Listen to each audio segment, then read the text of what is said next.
Hello everyone दोस्तों, welcome to my YouTube channel Dharmveer learning. दोस्तों फिर मेरे यूट्यूब चैनल पे आपका स्वागत है, धर्मवीर लर्निंग यूट्यूब चैनल के। दोस्तों आज के इस नए वीडियो में आपको बताऊंगा प्रेजेंट इंडेफिनिट टेंस। दोस्तों उस दिन मैंने आपको बताया था टेंस क्या होता है और इंग्लिश ग्रामर क्या होता है। दोस्तों यदि आपने नहीं पढ़ा है तो उस वीडियो में जाकर देख सकते हैं, लिंक डिस्क्रिप्शन में पड़ा हुआ है। पूरे बढ़िया ढंग से आप उसको क्या कर सकते हैं, फुल वॉचिंग कर सकते हैं। तो दोस्तों आइए आज मैं बताऊंगा आपको प्रेजेंट इंडेफिनिट टेंस क्या होता है। वीडियो पसंद आए तो प्लीज वीडियो को लाइक कर दीजिएगा और एक बेल आइकन को प्रेस कर दीजिएगा और चैनल को सब्सक्राइब कर लीजिएगा। तो चलिए दोस्तों बिना देर के अपने टॉपिक की ओर चलते हैं। Come to the point. पहले स्टेप से मैं चल रहा हूँ, उसमें मैंने आपको 4 पार्ट लिखवाया था, मतलब 4 पार्ट होते हैं उसके। पहला स्टेप, पहला पार्ट आपका प्रेजेंट इंडेफिनिट टेंस ही हम चलेंगे। सबसे पहले दोस्तों टॉपिक को स्टार्ट करने से पहले मैं आपको बताऊंगा, सबसे पहले हम जानेंगे अनिश्चय वर्तमान काल क्या होता है, यानी क्यों इसको अनिश्चय वर्तमान काल कहते हैं। आप दोस्तों देखिए, हम स्टार्ट करते हैं अनिश्चय वर्तमान काल।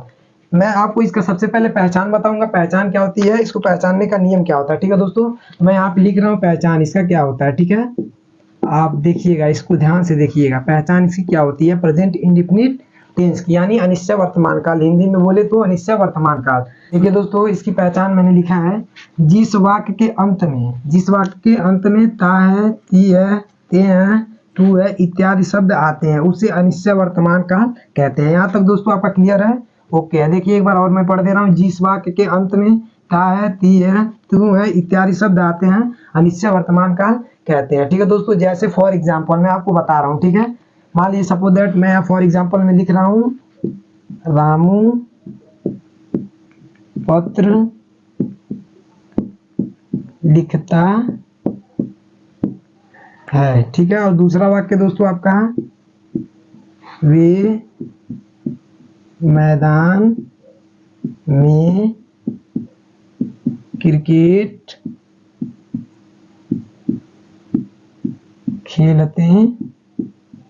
देखिए दोस्तों, मैंने 2 सेंटेंस यहाँ पे लिखा हूँ, 2 आपका वाक्य। ठीक है, इस वाक्य में देखिए लास्ट आपका क्या, रामू पत्र लिखता है। देखिए इस वाक्य में लास्ट में आपका इसमें तो आ रहा है कि नहीं दोस्तों, ता आ रहा है। इसमें भी देखिए वे मैदान में क्रिकेट खेलते हैं, इसमें भी देखिए तो आ रहा है। ठीक है, ते आ रहा है। तो इस वाक्य को पढ़ने से ही पता चलता होगा दोस्तों कि यह प्रेजेंट इंडेफिनिट टेंस का ही वाक्य, इसकी पहचान होती है, मूल पहचान इसकी यही होती है। इसी से पढ़ने से ही पता चलता है आपको कि यह प्रेजेंट इंडेफिनिट टेंस का वाक्य है। ठीक है, अब देखिए दोस्तों, मैं इससे रिलेटेड और भी कुछ बेसिकल चीजें बताना चाहता हूँ। दोस्तों आपके मन में एक और भी क्वेश्चन उठता होगा कि अनिश्चय वर्तमान काल की क्यों कहते हैं इसको। ठीक है दोस्तों, मैं आपको बता रहा हूँ। ठीक है, ध्यान से आप देखिएगा।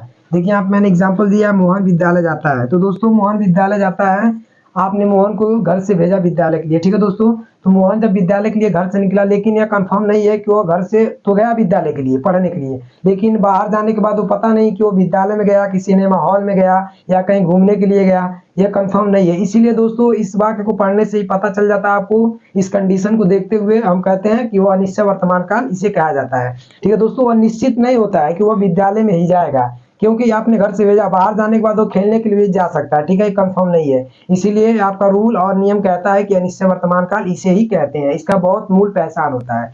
तो आइए दोस्तों, मैं आपको बता रहा हूँ बनाने का नियम, फार्मूला जिसके क्या होते हैं, बहुत ईजी ट्रिक से बताऊंगा। आप बड़े अच्छे ढंग से इसको क्या कर लोगे, सेंटेंस को ट्रांसलेट इनटू इंग्लिश में कन्वर्ट कर लोगे।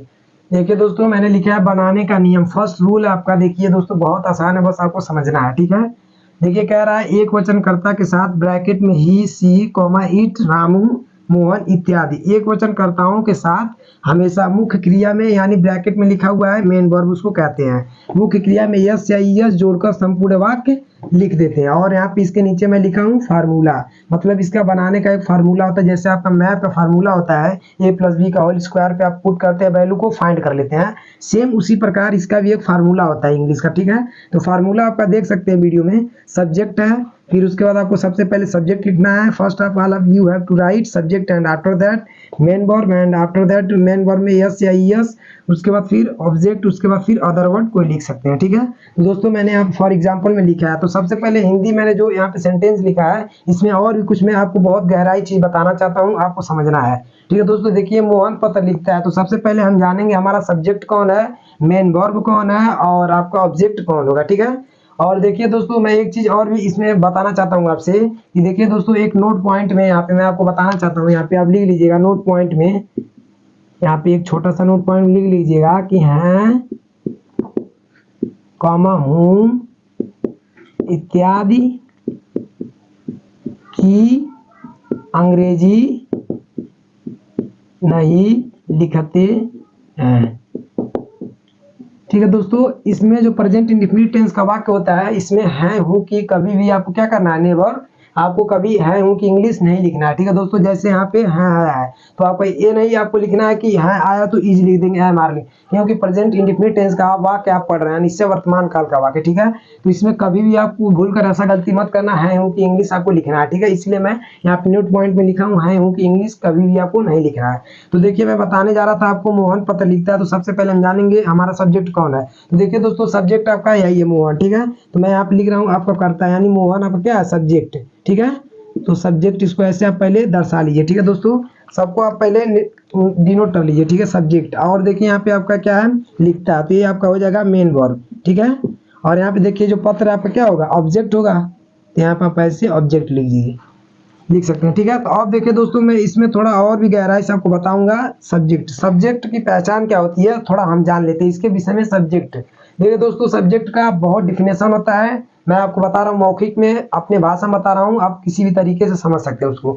देखिए कहता है सब्जेक्ट का मतलब ये होता है कि किसी के विषय में कुछ कहा जाए या उसकी प्रशंसा की जाए, या मतलब उसके बारे में कुछ भी, मतलब जो भी आप ले लीजिए उसके बारे में गहराई से कुछ भी कहा जाए। ठीक है, तो उसे ही क्या कहते हैं, हम कर्ता यानी सब्जेक्ट कहते हैं। और एक चीज और भी बता दे रहा हूँ आपको, समझने की बात है कि कर्ता कभी स्थिर नहीं होता है, वो हमेशा टहलते ही रहता है, कुछ ना कुछ करते रहता है। ठीक है, तो इस प्रकार भी आप कह सकते हैं कर्ता की पहचान ये भी हो सकती है। तो मैंने आपको बताया जिसके विषय में प्रशंसा की जाए, जिसके विषय में कुछ चर्चा की जाए, उसके बारे में एक्सप्लेनेशन किया जाए, मेंशन किया जाए, उसे क्या कहते हैं, हम कर्ता कहते हैं। अब दोस्तों हम बात करते हैं अपना, यहाँ पे देखिए क्या है, मेन वर्ब। इसके बाद आपका आएगा मेन वर्ब। तो मेन वर्ब का मतलब होता है दोस्तों, हमेशा वाक्य में जो भी कोई सेंटेंस होता है वो हमेशा मेन वर्ब आपका क्या होता है, लास्ट में ही आता है। यानी आपका जो मुख्य क्रिया होती है प्रेजेंट इंडेफिनिट में, हमेशा क्या होती है, लास्ट में आती है। तो क्रिया देखिए दोस्तों, इसका कोई सीमा ही नहीं होता, क्रियाएं कितनी होती है इस विश्व में। ठीक है, किसी भी क्रिया को आप ले लीजिए, देखिए मैं एक पढ़ाने का काम कर रहा हूँ, ये भी क्या है, वर्ब ही है। ठीक है, और आप पढ़ रहे हैं, आप मेरी वीडियो को देख रहे हैं, भी एक आपका क्या है, वर्ब है। तो ये हमेशा आपका क्या होता है, यह कंटिन्यूटी हमेशा इसमें बनी रहती है क्रिया में। ठीक है, तो ये कभी बंद नहीं होता है। ठीक है, तो क्रिया की इसमें इनफाइनाइट होता है, कितना होगा आप जितना भी लेंगे, खाना पीना, सोना, रोना, धोना इत्यादि। ठीक है, बहुत सारी क्रियाएं होती हैं। तो देखिए यह क्रिया की पहचान होती है। अब हम बात करते हैं पत्र यानी ऑब्जेक्ट क्या होता है दोस्तों। देखिए एक बात और भी मैं बता दे रहा हूँ आपको, समझने की बात है। पत्र देखिए दोस्तों आपका ऑब्जेक्ट होगा, तो पत्र क्या होता है, ये ऑब्जेक्ट है, लिखने का काम क्या है। मैं कहूँ कि मोहन लिखता है, क्या लिखता है, इसमें क्या विदाउट एजेंट है, विदाउट ऑब्जेक्ट है, तो इसमें पता नहीं चल रहा है कि इसमें क्या वो लिख रहा है, लेकिन यहाँ बीच में दे दिया पत्र लिख रहा है, तो इस बात से पता चलता है कि वह एक पत्र या ऐसे लिख रहा है। तो देखिए दोस्तों, ऑब्जेक्ट का मतलब होता है कि वो अपने जगह पर ही स्थिर होता है। ठीक है, सब्जेक्ट और ये वर्ब इनके सहारे से क्या होते हैं, चलते हैं। देखिए मैं आपको उदाहरण भी दे सकता हूँ। मान लीजिए आप गए स्कूल में, ठीक है, पढ़ने के लिए, विद्यालय तो वहीं रहता है स्थिर, आप पढ़ने के लिए जाते हो ना वहाँ, आप मार्केट में जाते हो सब्जी लेने के लिए, सब्जी मार्केट तो वहीं रहता है, आप झोला या कुछ भी पॉलिथीन लेकर जाते हो लेने। तो इसकी पहचान बहुत होती है दोस्तों, आप किसी भी तरीके से समझ सकते हैं। ऑब्जेक्ट अपने स्थिर जगह पे रहता है, सब्जेक्ट उसके पास जाता है। ठीक है, तो हम विद्यालय के लिए निकलते हैं तो हमारा स्कूल वहीं रहता है, कॉलेज हमारा वहीं रहता है, लेकिन हम पढ़ने के लिए वहाँ जाते हैं। तो कभी भी आपको समझने में कोई असुविधा नहीं होगी, बड़े अच्छे से आप समझ चुके होंगे। अब इसको हम क्या करते हैं, ट्रांसलेट इनटू इंग्लिश, अब इसको बनाते हैं। देखिए मैंने फार्मूलाज लिख दिया है, इसी सेम टू फार्मूले पे रखेंगे और अपने इंग्लिश को क्या करेंगे, बना लेंगे इसका सेंटेंस। तो आइए हम फार्मूले पे रखते हैं। देखिए यहाँ पे सब्जेक्ट, सबसे पहले आपको क्या लिखना है, you have to write subject. तो सब्जेक्ट हमारा क्या है, मोहन। मैंने आपको बताया जिसके विषय में कुछ कहा जाता है वही सब्जेक्ट होता है फर्स्ट। तो मोहन देखिए यहाँ पे लिख लीजिए आप, मोहन। ठीक है, मोहन। अब देखिए उसके बाद प्लस करके मैंने क्या लिखा है, मेन वर्ब। तो मेन वर्ब दोस्तों आप देख सकते हैं वीडियो में, मेन वर्ब आपका क्या है, हमेशा लास्ट में ही आता है, ये ध्यान में आपको रखना है। लिखता है तो आप लिखता की इंग्लिश क्या जानते हैं, राइट होता है, तो WRITE। अब देखिए दोस्तों यहाँ मेन वर्ब में क्या लिखा हूं मैं, यस या यस आपको क्या करना है, जोड़ना है। यदि सिंगुलर सब्जेक्ट होगा तब, तो ये सिंगुलर सब्जेक्ट का ही एग्जांपल है, तो ये हो जाएगा आपका राइट्स। और देखिए दोस्तों ये आपका क्या है, यहाँ पे हो जाएगा उसके बाद राइट्स ए लेटर, क्या लिखता है, पत्र, LETTER। ठीक है दोस्तों, यहाँ तक आपका क्लियर है, सेंस, ठीक है, ओके। यहाँ पे ये आप सोच रहे होंगे ये कैसे आया, तो ये देखिए दोस्तों छिपा रहता है। ठीक है, आपके कॉमन सेंस पे डिपेंड करता है कि ये कहाँ से है। तो ये आर्टिकल आपका है, ठीक है, इसमें अब देखिए ये आर्टिकल हो गया आपका, ये सब्जेक्ट हो गया, ये आपका मेन वर्ब हो गया, और यहाँ पे ऑब्जेक्ट हो गया। ऑब्जेक्ट हमेशा इंग्लिश बनाते समय दोस्तों लास्ट में ही आता है आपका। तो सेम इसी प्रकार मैं और आपको समझने के लिए एक एग्जाम्पल बताता हूँ, उसके बाद मैं बताऊंगा आपका प्लूरल सब्जेक्ट क्या होते हैं, ये आपका सिंगुलर सब्जेक्ट था। ठीक है दोस्तों मैं आपको समझने के लिए एक और एग्जांपल लिखा हूँ। ठीक है, लिखा हूँ सीता गीत गाती है। तो आप पहले सबसे पहले इसको दर्शा लीजिए, इसमें सब्जेक्ट कौन है, मेन वर्ब है, और कौन ऑब्जेक्ट होगा। तो सबसे पहले देखिए दोस्तों, आपका सब्जेक्ट कौन होगा, सीता होगी। ठीक है, इसमें सीता, तो सब्जेक्ट का आपका यही होगा। अब देखिए गीत है, तो आपका हो जाएगा ऑब्जेक्ट है गीत। ठीक है, और ये आपका मैं बताया हूँ आपको, हमेशा मेन वर्ब क्या होता है, लास्ट में आता है। तो मेन वर्ब आपका होगा गीत, गाती है तो गाती हो जाएगी। ठीक है, मेन वर्ब। अब इसको इंग्लिश में कन्वर्ट करते हैं। तो आइए दोस्तों देख लीजिए, फार्मूला मैं ऊपर लिखा हूँ, फार्मूले को देखकर आप क्या कर सकते हैं, इसको आप बना सकते हैं। तो देखिए सब्जेक्ट आपको क्या करना है, first of all of you have to write subject Sita. तो यहाँ पर क्या करेंगे, हम लिखेंगे सीता, सीता। अब उसके बाद आफ्टर दैट मेन वर्ब। तो मेन वर्ब आपका कहाँ है, गाती है। तो सिंग्स माने होता है, सिंग माने गाना। तो देखिए अब यहाँ मेन वर्ब में क्या लिखा हुआ है, यस या ये सबको ऐड करना है। तो इसमें क्या होगा, सिंगुलर सब्जेक्ट है तो एस इसमें क्या करेंगे, ऐड कर देंगे, सिंग्स। अब देखिए क्या गाती है, गीत। तो यहाँ पे लिखेंगे सिंग्स ए सॉन्ग।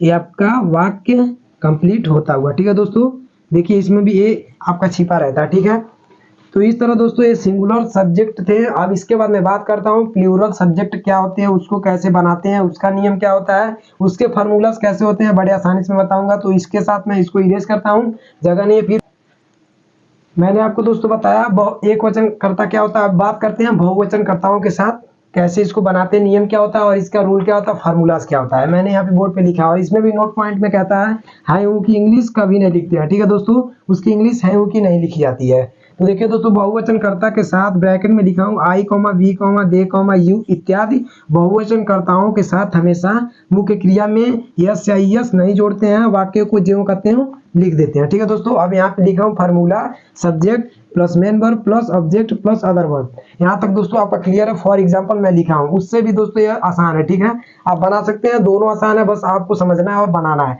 देखिए दोस्तों, इसमें भी हम पहले सबसे पहले हमारा सब्जेक्ट कहाँ है, मेन वर्ब कहाँ है, ढूंढ लेते हैं। उसके बाद बाकी को ट्रांसलेट इनटू इंग्लिश करेंगे। ठीक है, तो देखिए दोस्तों, हम क्या होगा आपका इसमें, इस वाक्य में सब्जेक्ट होगा आपका। ठीक है दोस्तों, तो सब्जेक्ट आप यहाँ लिख दीजिए। उसके बाद देखिए तैरना आपका ये क्या होगा, मेन वर्ब। मैंने आपसे बताया, देखिए दोस्तों जो क्रियाएं होती है ना, बहुत सारी क्रियाएं होती है, इसका कोई सीमा ही नहीं होता कितनी क्रियाएं होती हैं। तो देखिए अब मेन वर्ब आप हो गया। अब उसके बाद ऑब्जेक्ट यानी नदी हो जाएगा आपका। ठीक है, ऑब्जेक्ट नदी होगा, और ये जो में है आपका क्या होगा, ये आर्टिकल है। ठीक है, तो देखिए दोस्तों अब इसको हम बनाते हैं।